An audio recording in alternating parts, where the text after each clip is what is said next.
Hollywood has a love-hate relationship with rebels, and there is currently a new rebel alliance that is threatening the monopoly of Hollywood. And in this video, I'm going to go over the 6 things that Hollywood hates most in this new rebel alliance. My name is Jenkins. I'm an actor, filmmaker, and musician with over 20 years of experience in the entertainment industry.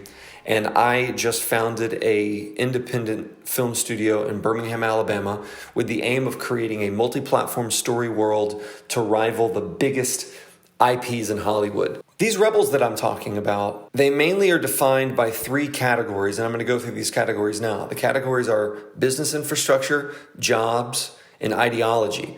In all 3 of these categories, these rebels think differently. They want to do things differently than Hollywood. Therefore, Hollywood does not like them. Hollywood does not like filmmakers to own their own films. Hollywood owns a significant chunk of every single film that they put out. It makes total sense because Hollywood's a business. They need to make money. Therefore, the products that they sell, they must own.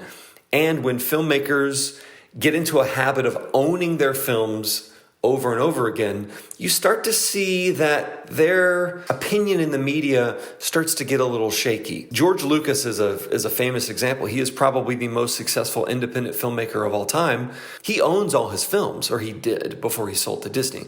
That did not garner him a lot of favor in Hollywood, but they dealt with it because those films made a lot of money. There's a lot of ways for independent filmmakers to distribute their films to their audience that bypasses the traditional infrastructure of the establishment. I mean, they could put it on YouTube for free. They could list it for sale on their website. They could sell individual physical copies to their audience. They could give it away on the street. But the challenge of this is that mainstream consumers all use the mainstream distribution channels. Everybody's got Netflix, everybody's got Max, Prime Video, Disney Plus, Mubi, Tubi, Criterion Collection. And so that is the biggest challenge that Hollywood is actually winning at the moment, is because there's not really a way for truly independent filmmakers to distribute their films in a way that's scalable and in alignment with mainstream consumption habits of media. So Hollywood's got a point there. The category of jobs. There have been a lot of just shrieking and gnashing of teeth with regards to the dangers of AI. And I think Hollywood is right to be concerned because AI is only going to get better, and the democratization of these tools is going to allow people to bypass Hollywood altogether. And I think what's going to happen is there's going to be multiple splits in the industry. You're going to have productions who vow to never use anything AI and be all human. And that promise is going to be on all the production scales. You're going to have really big budget films that say we never use AI. You're going to have small budget films that say they never use AI. The second split is going to be productions that use AI for like logistical tasks. Imagine if there was AI tools that allowed you to budget or allowed you to, draw up contracts or schedule, using AI for those sorts of things for independent filmmakers is going to be great. And then the third category of this is you're going to have productions that use AI for everything, and you're going to have fully AI created films, which we're already seeing now in very short form. Hollywood loves their unions. What happens when an independent filmmaker wants to do things differently than the union wants to do them, or is skeptical of the amount of power that unions have?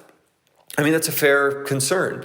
On the plus side, unions offer skilled labor with people that are expert craftsmen with decades of experience. I've worked with a lot of union guys, and they're super talented.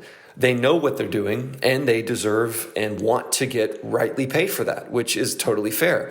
The downside is that if you go against the unions and you don't use unions, then you find out just how much unions control the power structures of Hollywood. Imagine doing a $6 million film and not using the Teamsters to drive your trucks around. Like, that's going to be significantly more difficult. Independent filmmakers who want to do things differently from Hollywood, the rebels, are going to have a tough time navigating these productions without unions, especially when the most talented craftsmen in Hollywood and in the film industry abroad are union members. Now, the third category is ideology. This is the category that causes all the polarization in the industry and in our culture at large.